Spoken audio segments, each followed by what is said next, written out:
로마서 13장 11절로 14절 말씀. 구원의 때가 가까웠음을 아는 사람들, 이런 제목으로 함께 은혜를 나누겠습니다. 어느 한 그리스도인이 쓴 어둠이라는 제목의 시를 소개하겠습니다. 어둠은 어둠으로는 물리칠 수 없습니다. 아무리 몸부림쳐도 어둠은 어둠에게 자리를 내어주지 않습니다.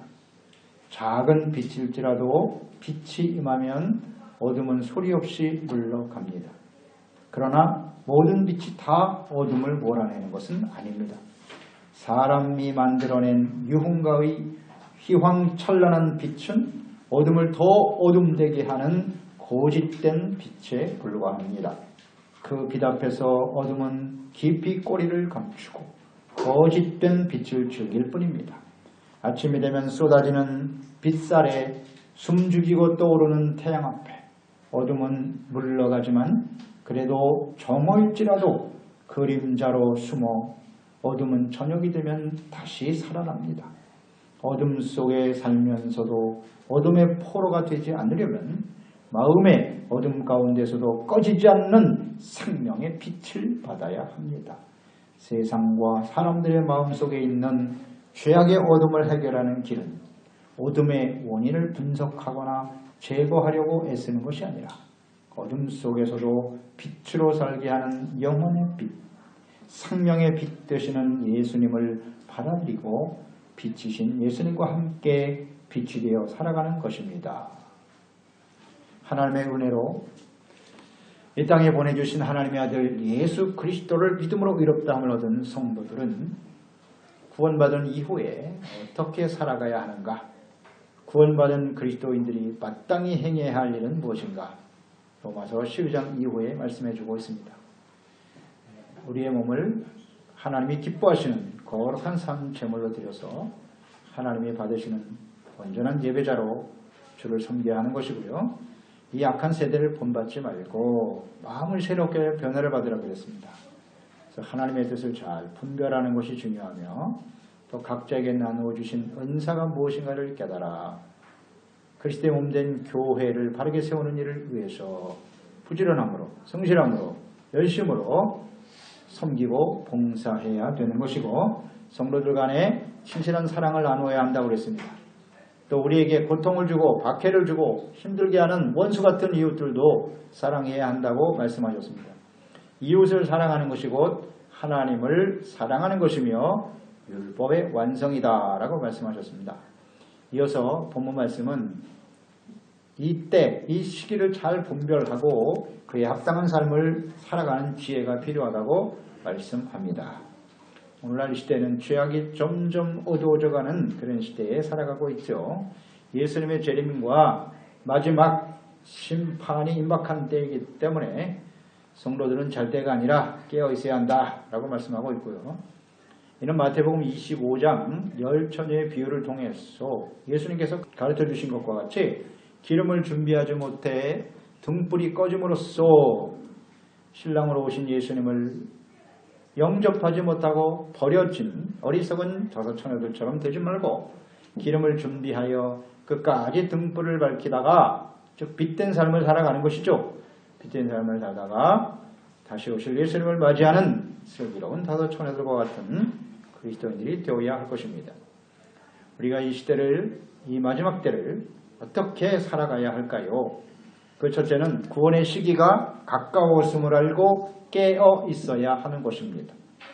13장 11절이죠. 또한 너희가 이 시기를 알거니와 자다가 깰 때가 벌써 되었으니 이는 이제 우리의 구원이 처음 믿을 때보다 가까웠음이라. 그리스도인들은 시기를 알고 살아가야 합니다. 지금이 어느 때인지를 알고 살아가야 하는 것이죠. 오늘 이 말씀의 시기라고 하는 이 단어, 헬라어의 카이론이라고 하는 단어인데요. 이것은 어떤 특정한 시간, 특정한 때를 의미하는 것입니다. 또 이 시기를 알거니와 이 안다라고 하는 단어도 그 원어의 의미를 보면 아는 것을 확신하다, 알지 못하는 것이 없게 하다라는 뜻을 갖고 있네요.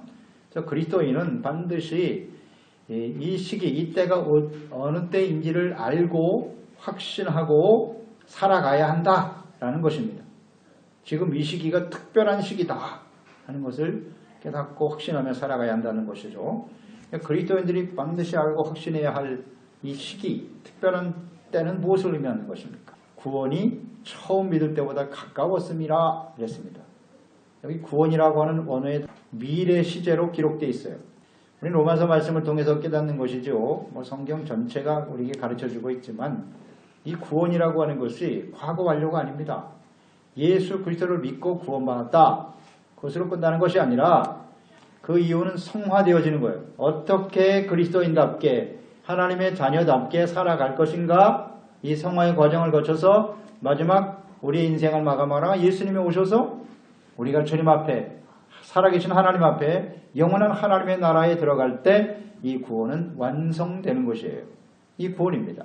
그래서 오늘 여기 나와 있는 구원의 단어는 미래 시제란 말이에요. 그러니까 예수 그리스도께서 이 땅에 다시 오셔서 그 주님 앞에 서게 되는 것, 이것이 구원을 의미하는 것이고요. 또 하나는 개인적으로 우리가 삶을 마감하여 하나님 앞에 서게 되는 날, 이것이 바로 구원이 온전히 이루어지는 날이겠죠. 구원이 처음 믿을 때보다 가까웠다. 그건 분명한 진리죠. 우리가 처음 믿었을 때보다 인생을 마감하여 하나님 앞에 서든지 어제보다는 오늘이, 오늘보다는 내일이 우리 인생 마감할 날이 가까우는 건 분명한 사실 아닙니까? 그리고 예수님께서 이 땅에 다시 오실 날로 점점 가까워하는 것은 사실이죠. 그래서 이 처음 믿을 때보다 가까웠다는 말의 의미는 주님의 재림이 임박했다. 주님 앞에 서게 될 날이 점점 가까워하고 있다라는 것입니다.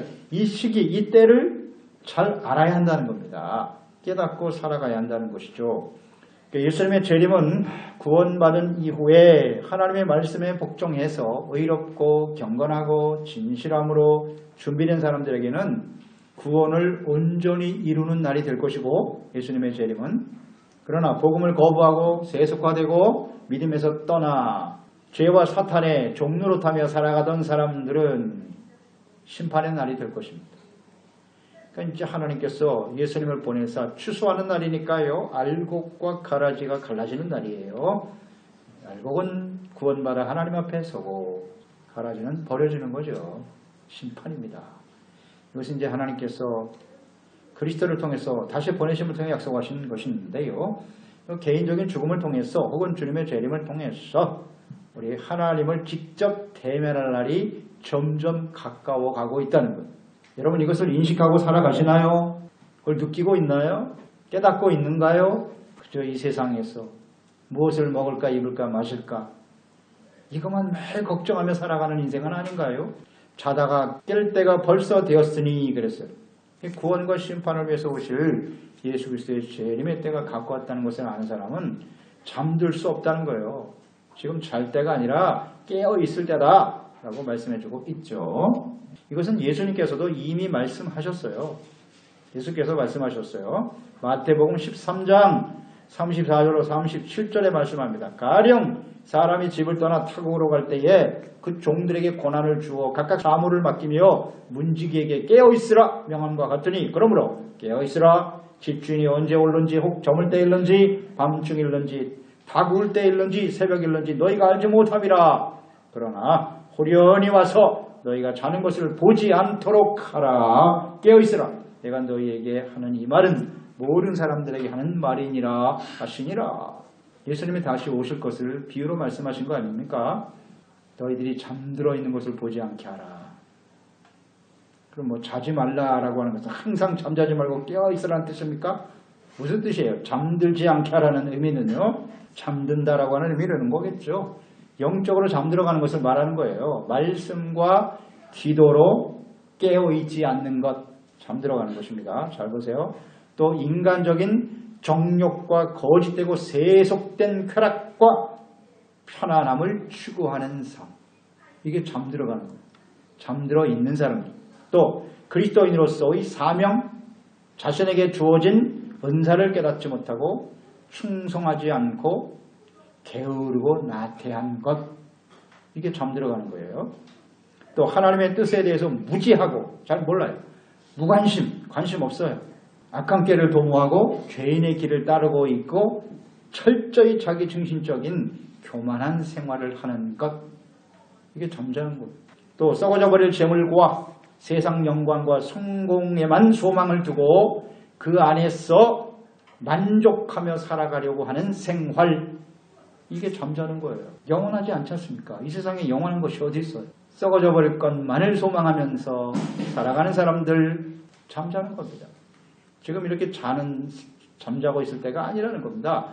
거기서 깨어 있어야 된다는 것이죠. 그래서 우리의 구원이 온전히 이루어질 주님의 때가 가까울수록 세상은 더욱더 어두운 밤에 속하게 될 것입니다. 점점 이렇게 잠들어가요. 이것이 더 심화되어지는 겁니다. 자, 이 잠든다라고 하는 것은 믿지 않는 불신자에 대한 이야기가 아니에요. 그리스도인들이, 구원받은 성도들이 잠들어 간다는 겁니다. 이건 점점 심화될 것이라는 거고요. 그래서 그리스도인들도 항상 자기 자신을 잘 살펴야 되고요. 그래서 정신을 차리고 말씀과 기도로 경건함으로 깨어 있어야만 하는 것입니다. 데살로니가 전서 5장 5절로 6절 말씀, 너희는 다 빛의 아들이요 낮의 아들이라. 우리가 밤이나 어둠에 속하지 아니하나니 그러므로 우리는 다른 이들과 같이 자지 말고 오직 깨어 정신을 차릴지라 그랬어요. 두 번째, 이 구원의 때가 가까운 시대를 알고 살아가는 성도는 어둠의 옷을 벗어버려야 합니다. 어둠의 옷을 벗어버려라. 12절 말씀이죠. 밤이 깊고 낮이 가까웠으니 그러므로 우리가 어둠의 일을 벗고 빛의 갑옷을 입자. 주께서 언제 오실는지 그 시기는 하나님 아버지만 아신다고 그랬습니다. 그러나 분명한 것은 그 어느 시대보다도 지금이 주님의 재림이 임박한 때임은 분명합니다. 하나님의 이 심판은 인간의 패역을 하나님께서 오래 참으시죠. 끝까지 참으시다가 더 이상 참으실 수가 없을 때 하나님의 인내가 끝나는 날이 바로 심판이거든요. 그러니까 예수님의 재림의 때는 죄악이 가득 차는 겁니다. 죄악이 관영할 때 예수님이 오실 수밖에 없어요. 그러니까 그 시대가 가장 어두운 시대일 수밖에 없는 것이죠. 밤이 깊고 있어요. 이런 상황에서 우리는 어둠의 일을 빨리 벗어버려야 된다는 거죠. 어둠의 일을 벗어버려라. 그러니까 이 어둠이라고 하는 것은 태양빛이 차단된 상태가 어둠이잖아요. 빛이 차단된 상태가 어둠이듯이 창조주이신 하나님, 빛이신 하나님이죠. 이 하나님이 없는 사람들의 마음, 이것이 바로 어둠입니다. 뭐 간단하죠. 마음속에 하나님과 빛은요, 하나님이신 예수님이 사람의 몸을 입고 오신 예수 그리스도, 예수님이 빛이세요. 그리고 하나님의 말씀이 빛이세요. 그러니까 우리 마음속에 하나님과 예수 그리스도와 하나님의 말씀이 없으면 그 사람은 그냥 바로 어둠이에요. 간단하죠. 어둠입니다. 그래서 육체의 욕심을 따라 살아갈 수밖에 없어요. 하나님의 말씀이 없는 사람은 그냥 내가 시키는 대로, 내 안에서 내가 하고 싶은 대로, 내가 원하는 대로 사는 거죠. 그게 다 죄입니다. 그게 바로 어둠의 일들이 있죠. 분명한 것은 예수 그리스도의 재림이 임박한 그 시대가 가장 어두운 시대란 말이에요. 점점 세상이 어두워져 가는데 오늘 우리는 이 시대는 말이죠. 역사적으로 봐도 가장 어두운 시기를 지나고 있어요. 아주 교만이 하늘을 찌르고 있어요. 인간의 교만이. 그러니까 하나님이 없이도 인간의 지식과 과학과 능력으로 얼마든지 세상을 아름답게 할 수 있다고 유전자까지도 막 변형시켜서 영원토록 살아보겠다고 하나님의 능력에 도전하고 있는 최고의 교만한 시기를 살고 있어요. 교만이 어둠, 죄악입니다. 하나님 필요 없다는 거예요. 이런 시기를 우리가 지나고 있다. 그래서 이 어둠을 우리는 빨리 벗어버려야 된다고 말씀해주고 있죠. 그러니까 그리스도인들은 어둠의 일을 벗고 빛의 갑옷을 입어야 된다 라고 말씀하고 있죠. 어둠, 빛. 근데 왜 갑옷이란 말을 썼을까요? 갑옷은 전쟁에 필요한 거예요. 군사들이 입는 게 갑옷이죠.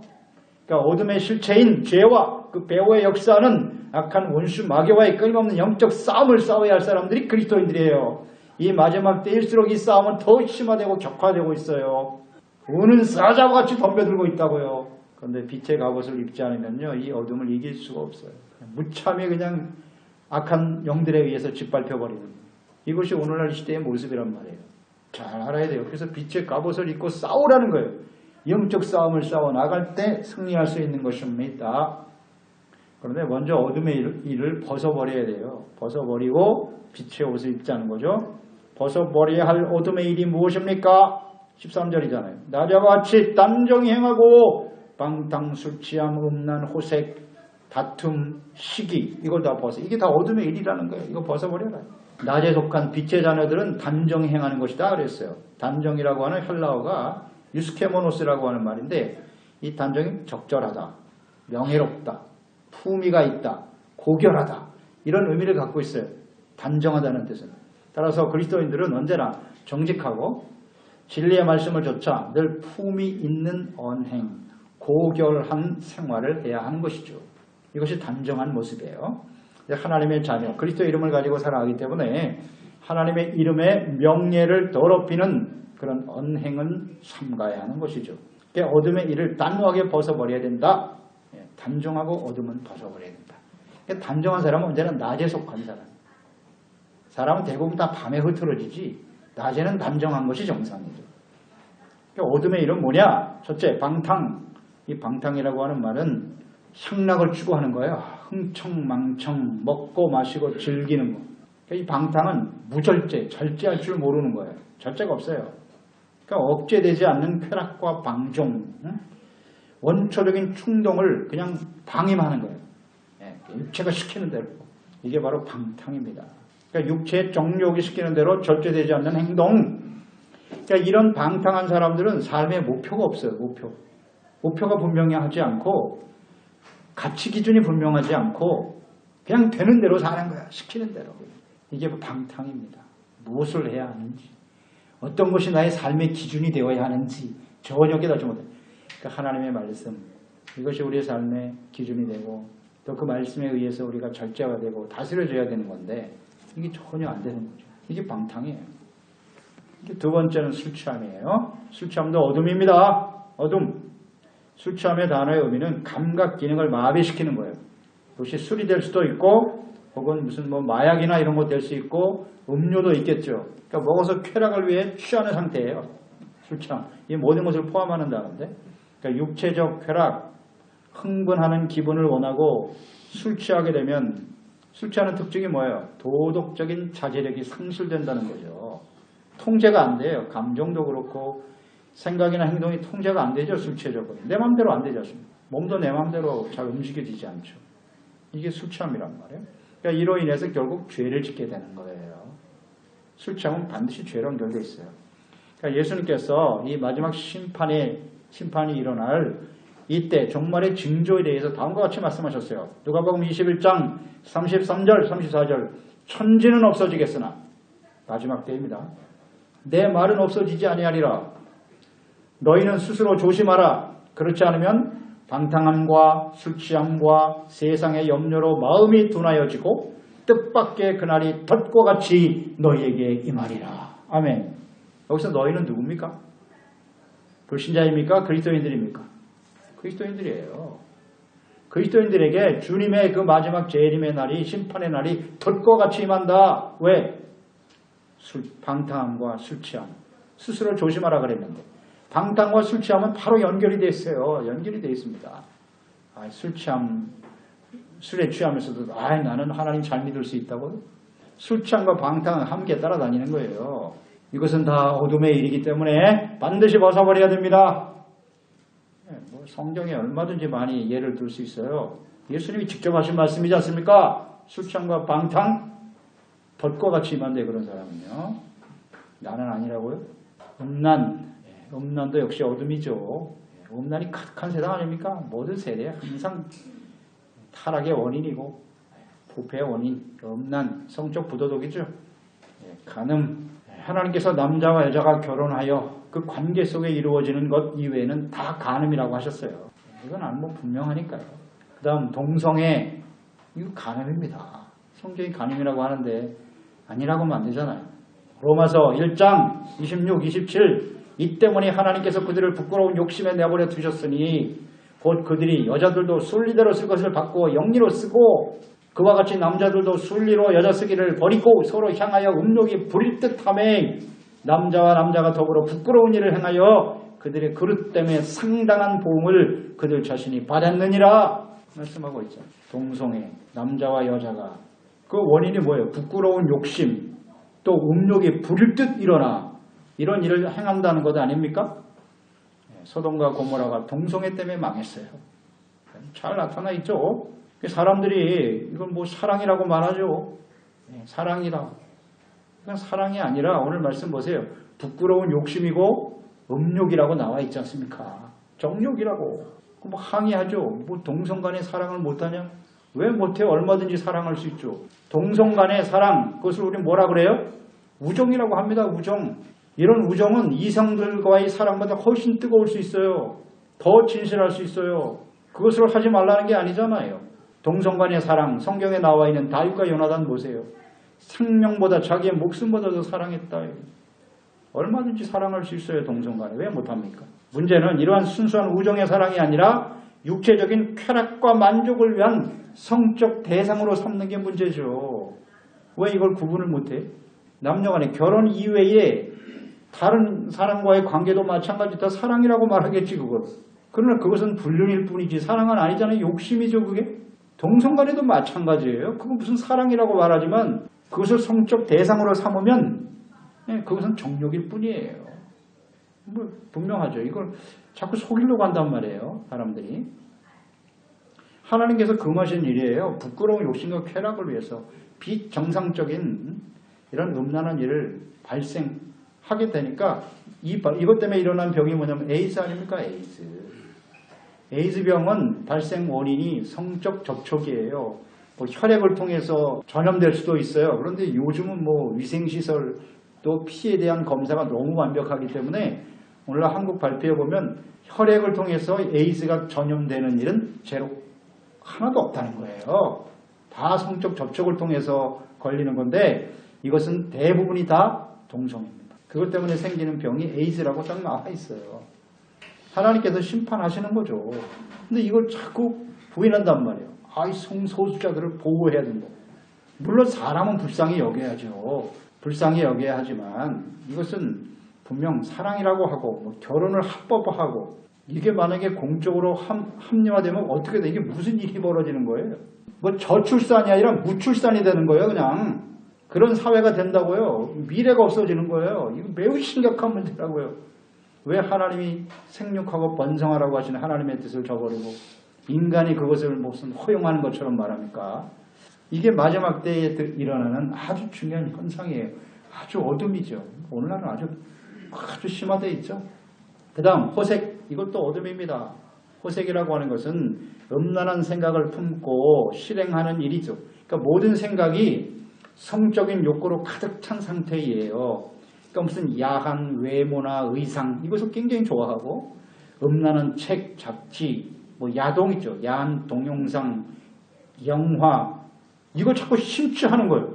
이걸 좋아해 아주. 노래와 음악, 음담, 배설, 접촉과 행동을 탐닉하는 모든 행위 이것이 다 바로 호색입니다. 호색. 이런 걸 가까이 하면 죄를 지을 수밖에 없죠. 이런 데 영향을 받는 건 사실이에요. 이 시대가 뭐 가득하니까 뭐. 그러나 그것을 보면 버려야죠 우리는. 아 이게 뭐야. 그리고 절제하고 다스릴 줄 알아야지. 그리스도인들이 그걸 좋아해? 탐닉하고 있어? 이게 호색입니다. 이게 어둠이기 때문에 바로 잡혀요. 그런 걸 가까이 하면. 걸러내야죠. 걸러내야죠 마음속에서. 호색, 어둠입니다. 그 다음 다투거나 다툼. 이 다툼이라고 하는 것은 대결, 논쟁, 충돌 이런 뜻인데요.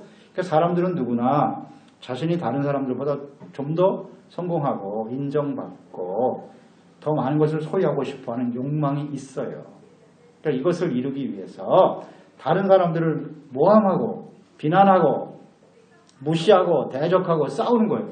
그러니까 자기의 이익을 위해서 다투는 거예요. 뭐 겉으로는 그럴듯한 명분을 내세우지만 실제로 보면 결국 자신들의 이익이죠. 사람들은 그럴 수밖에 없어요. 그 안에 하나님이 없는 사람들은 어떤 명분을 세우든지 다툼은 무엇 때문에 오는 거다? 다 욕망입니다. 싸움에서 오는 거예요. 정욕에 의해서 모든 다툼은 이루어진다고 야고보서에도 말씀해주고 있잖아요. 그러니까 힘으로 억압하고 무너뜨리려고 하는 상대를 무너뜨려서라도 내가 뭘 얻으려고 하는 이런 다툼 이것은 어둠의 일입니다. 오늘 분명히 우리는 인식해야 되죠. 그래서 이 다툼은 분명히 육체의 일이고요. 어둠에 속한 것인 걸 우리 생각해야 합니다. 빌립보서 2장 2절로 3절에 말씀하죠. 마음을 같이하여 같은 사랑을 가지고 뜻을 합하여 한 마음을 품고 아무 일에든지 다툼이나 허용으로 하지 말고 오직 겸손한 마음으로 각각 자기보다 남을 낮게 여기고. 그렇죠. 이 다툼의 원인은 다 교만이에요. 내 생각이 옳다는 거죠. 나의 주장이 옳다고만 하는 거예요. 그러니까 한 사람이 좀 겸손해져야 되는데 당신의 뜻도 일리가 있습니다 하고 받아줘야 되는 건데 그게 진리가 아닌다며야. 하나님이 없는 사람들은 이 다툼이 계속될 수밖에 없잖아요.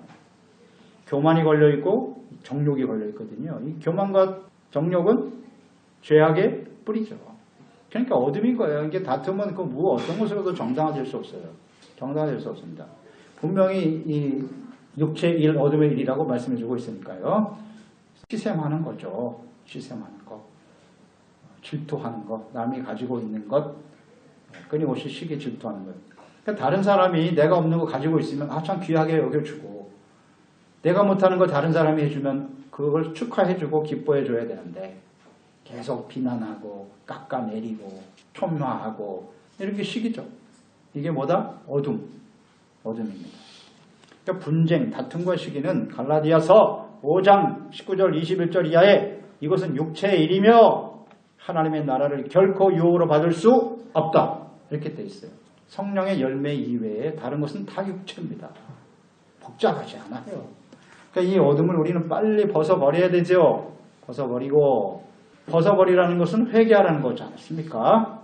이게 죄구나 하고 회개하고 벗어버리고. 그러니까 이게 어둠인 걸 깨달으려면 빛이 들어오는 수밖에 없어요. 빛은 하나님의 말씀과 예수 그리스도 하나님 이외에는 없음. 그것만이 빛이에요. 그렇지 않나요? 그걸 인정하는 사람들이 그리스도인이고 그렇지 않습니다 라고 말한다면 그 사람은 그리스도인이 아니죠. 빛이 뭔지를 모르니까 아직도 분명합니다. 그래서 말씀으로 비춰진 것을 보고 어둠이면 빨리 버려야 돼요. 이게 마지막 때 해야 할 일이에요. 워낙 세상이 어두우니까요. 분별력을 가지고 잘 살펴야 돼요. 세 번째, 예수 그리스도로 옷 입어야 한다. 14절이죠. 오직 주 예수 그리스도로 옷 입고 정력을 위하여 육신의 일을 도모하지 말아라. 그리스도인들은 어둠의 일을 벗어버려야 된다. 그래서 이 어둠의 일이 바로 정력을 위해서 하는 일이고 육신의 일을 도모하는 거. 이게 다 어둠입니다. 정력, 육신의 일을 도모하는 거.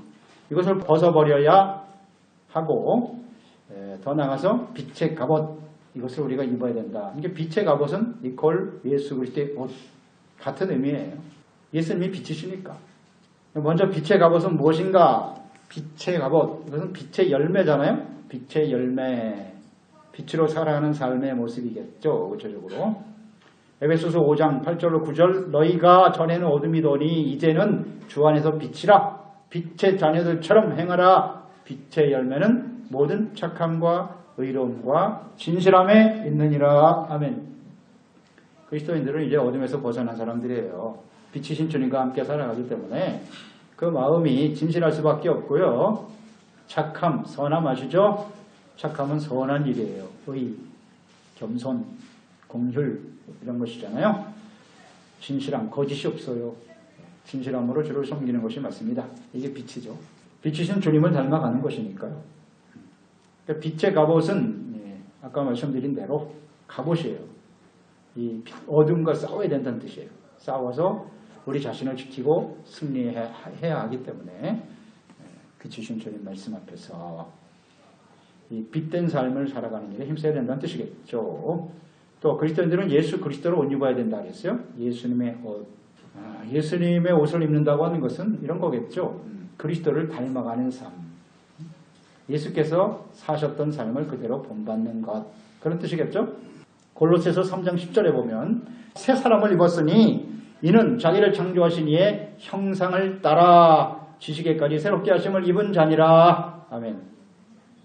우리를 창조하신 하나님의 아들을 낮고 천한 사람의 모습을 가지고 이 땅에 보내셨어요. 그분이 예수님이십니다. 낮고 천하게 오셨죠. 거지 동네에 사셨고 외형적으로는 외모로는 흠모할 만한 것이 전혀 없는 분이셨어요. 예수님은. 그러니까 예수님은 어떤 옷을 입으셨는가? 겸손의 옷을 입고 계셨다는 거죠. 온유하고 겸손한 옷을 입으셨다. 그러니까 어느 정도 겸손이냐? 자신의 몸을 십자가에 내어주시고 복종하시기까지 그렇게 겸손하신 분이셨어요.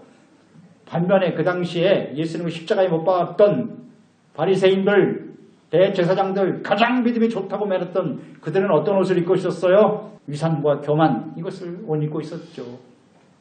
그래서 하나님의 아들을 죽이면서도 자신들이 정당하다고. 예수님과는 달라요. 예수님은 거룩한 옷을 입고 계셨어요. 비록 사람의 몸을 가지고 오셨으나 죄는 없으시니라. 죄를 지은 적이 한 번도 없으세요. 그게 예수님의 옷이에요. 거룩한 옷. 또 예수님은 어떤 옷을 입으셨나요? 긍휼과 자비, 사랑의 옷을 입으셨죠. 그래서 사람들을 불쌍히 여겼어요. 병든 사람 보면 그냥 가실 수가 없어. 그래서 또 고쳐주시고. 귀신 들린 사람 그냥 가실 수가 없어. 긍휼히 여겨 살려내시고. 귀신을 쫓아내주시고. 죽어가는 사람들 불쌍히 여겨 살려주시고. 긍휼과 자비. 이것이 예수님이 입으신 옷이죠. 그러니까 우리 그리스도인들도 이 예수 그리스도의 옷을 입어야 하는 것입니다. 또 마지막까지 우리를 구원하시기 위해서 자신의 몸을 그냥 십자가에 완전히 내어드리는 희생과 헌신의 옷을 입으셨던 예수님, 이 옷을 입어야 한다고 말씀해주고 계십니다. 우리는 이제 주님이 다시 오시든지 아니면 개인적으로 우리 인생을 마감하고 하나님 앞에 서든지 이 구원의 때가 점점 가고 있다는 사실을 우리는 잘 알아야 합니다. 인식하고 지금 잘 때가 아니고 깨어 있어야 할 때임을 인식해야 되는 것이죠. 그래서 이제 어둠에 속한 일을 빨리 벗어버리고 단정히 행해야 되죠. 빛의 갑옷 예수 그리스도의 옷을 입어야 돼요. 온유, 겸손, 거룩함, 의, 긍휼과 자비와 사랑, 예수 그리스도를 닮아가고 그리스도를 따르며 증거하는 깨어있는 빛된 그리스도인들이 되어야 하겠습니다. 그렇습니다. 하나님 아버지, 오늘 주님의 말씀을 듣습니다. 구원의 때가 가깝다. 예수님이 이 땅에 오셔서 우리를 구원해 주시거나 혹은 우리가 개인적으로 인생을 마감하고 주님 앞에서 이것이 이제 구원이 완성되는 날이죠. 이 때가 점점 가까워 있다고 하는 것은 가까워 왔다는 것은 분명한 사실이죠. 그렇다면 우리는 어떠한 자세를 가지고 어떠한 태도로 살아가야 하는지 오늘 하나님의 말씀을 잘 들었습니다. 우리 하나님의 말씀 배우고 들은 대로 잘 깨달아 순종하는 저희들이 되어서 주님 앞에 영광스러운 모습으로 설 수 있는 우리 모든 시절이 가족들이 다 되게 하소서. 예수님의 이름으로 기도드리옵나이다. 로마서 13장 11절로 14